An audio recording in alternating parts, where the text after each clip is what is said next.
삼국지에서 서로를 디스하거나 비꼴 때 쓰는 표현 중 왕망 같은 놈이란 표현이 자주 보입니다. 심지어 조선왕조실록에서도 동탁과 세트로 언급되는 인물이기도 하죠. 이처럼 전근대 동양에선 역적의 대명사로 망탁주의의 첫 스타트를 끄는 인물이었지만 오늘날은 실패한 개혁가 이상주의자라는 평가도 받고 있는데요. 대체 그의 정체는 무엇일까요? 특이한 반역자 왕망에 대한 이야기 지금 시작합니다. 그는 전한말 황태후 왕정군의 조카로 외척 가문이지만 아버지를 일찍 잃어 사실상 친척들 사이에서 존재감이 없었습니다. 그러나 그는 원망하지 않고 오히려 가문의 수장이자 큰아버지 왕봉을 정성껏 돌봤죠. 옷도 안 갈아입으며 곁에서 정성껏 왕봉을 간호하고 다른 외척들과 달리 청렴하고 성실한 태도로 일관합니다. 그러자 그에 대한 평판이 높아지고 왕봉의 추천으로 24살의 사성교이란 벼슬로 관직에 진출, 30살엔 신도후에 봉해져 중앙정계에서 서서히 부각되죠. 그러나 그럴수록 그는 철저히 처신해 주변의 신뢰를 얻고 자신의 재물을 가난한 선비들에게 주는 등 명성이 높아지며 사실상 왕씨 집안의 실세로 부각됩니다. 그러나 이 정도 처신은 아무것도 아니었습니다. 황태후 왕정군의 또 다른 친인척인 순우장은 대사마 왕근의 후임자로 물망에 오르지만 왕망은 은밀히 왕근에게 접근해 형님이 아픈 틈을 타서 대사마는 자기 자리라며 설친다고 꼰지르고 빡친 왕근은 황태후에게 고하니 순우장은 괘씸죄로 파면당합니다. 그 뒤 위기에 처한 순우장이 왕망의 사촌 왕립에게 뇌물 주고 도움을 청하자 왕망은 이 사건을 비화시켜 두 사람을 정치적으로 매장해버립니다. 그리고 기원전 8년 그는 대사마에 올라 권력의 핵심이 됩니다. 그러나 왕망에게도 위기가 찾아오니 주색에 빠져 살던 한성재가 후사없이 서거해버리자 한성재의 조카가 황제로 즉위하고 왕씨 일족은 새롭게 외척이 된 부씨 정씨일가에게 밀려 조정에서 떨려져 나갑니다.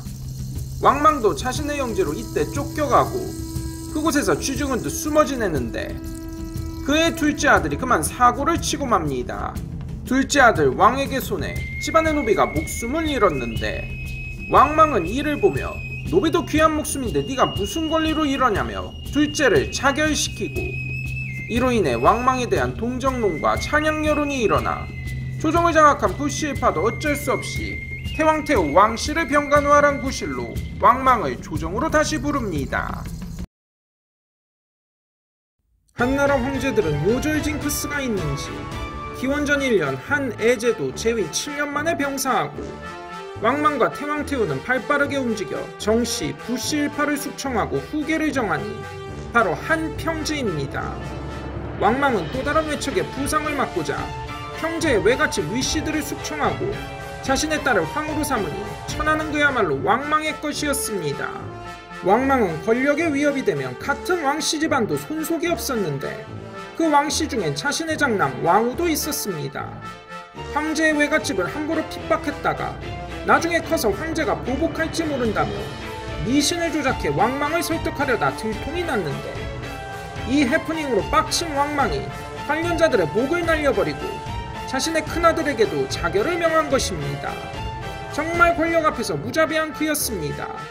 왕망은 대사마 대장군 안항공에 올라 한나라를 좌지우지하더니 서기 6년 한평제마저 독살해버리고 유자영을 옹립해 스스로 섭정왕제를 자칭합니다.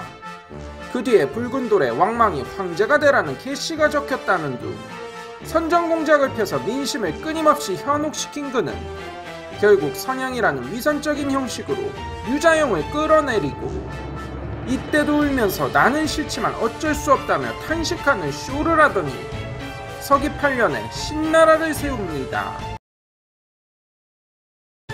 왕망은 유교적 대의명분을 내세운 언플과 쇼맨십으로 정적들을 제거했고 또한 세왕조의 제도개혁도 이런 유교적 이념에 바탕을 뒀습니다. 유학자들이 이상향으로 삼는 주나라식 제도를 도입해 모든 제도를 뜯어고쳤는데 이는 꽤나 성급했고 좋게 보면 이상적이고 나쁘게 보면 다소 망상적인 조치였죠.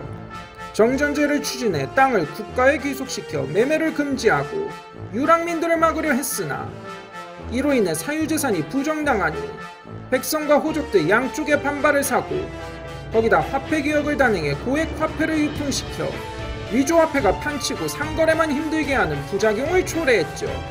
거기다 쓸데없이 관직명과 지역명칭을 자꾸만 변경해 공무원들만 오지게 피곤하게 만들고 공무원은 국가에 봉사하는 직이라며 월급을 없애버리니 생계형 비리가 판을 치기 시작했습니다.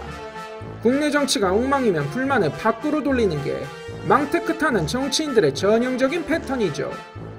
흉노원정을 추진하지만 대실패하고 중화사상에 과몰입해 괜시리 이웃나라를 얕잡아보며 하대를 하는데 대표적으로 동쪽의 고구려에게 시비를 터서 고구려 왕을 후작으로 강등하고 하구려라 부르라는 찌질한 드립을 쳐서 꽉친 고구려 전사들에게 처절한 응징을 당하게 됩니다.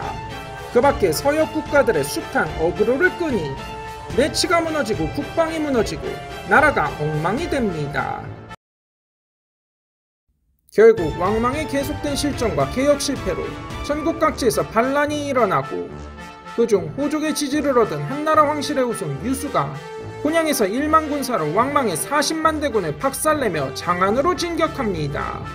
그 와중에도 왕망은 대책이랍시고 하늘에 고글하며 재를 올리는 식의 어처구니 없는 행동만 거듭하더니 서기 23년 결국 한나라 부흥군이 장안에 입성. 왕망은 성남 군사들과 민중들에게 문자 그대로 아주 갈려나가 버리고 그의 왕조는 15년 만에 종말을 고합니다. 그는 황제로서도 개혁가로서도 그리고 심지어 가장으로서도 실패했습니다. 그러나 역대 왕조의 창업자들이 모두 찬탈자고 교활한 정치꾼이란 점과 왕조 개창 과정에서 수많은 도청과 미신이 판을 친다는 점을 보면 왕망이 그들과 달리 실패했던 점 때문에 역적이며 사입이라 규정하는 건 너무 단순한 평가가 아닐까 하는 생각이 듭니다.